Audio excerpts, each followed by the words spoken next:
Après ce détour par l'acte créateur de Dieu, la question de départ se pose de manière forcément nouvelle. Donc, ce que Dieu a attelé ensemble, que l'homme ne sépare, Marc 19. Si un homme partage avec une femme la même humanité, alors il ne peut exercer sur elle le pouvoir de renvoi.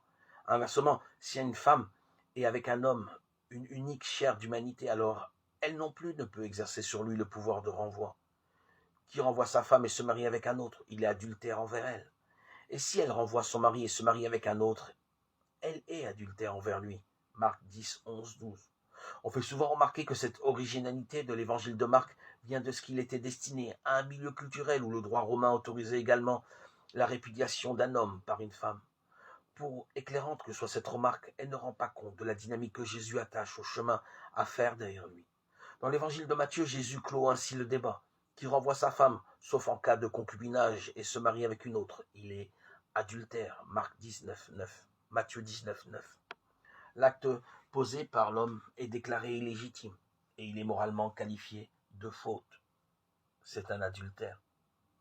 Dans l'évangile de Marc, en revanche, Jésus jette en avant de notre humanité sexuée la nouveauté d'une fraternité qui attelle ensemble l'homme et la femme. Le mot adultère qualifie alors la blessure que porte à cette fraternité toute envie désordonnée de l'un envers l'autre. Dans cette perspective, la question n'est pas de savoir à partir de quand on est adultère ou à quelles conditions on peut prendre des libertés avec sa femme. Il convient de se demander si on est adultère envers quelqu'un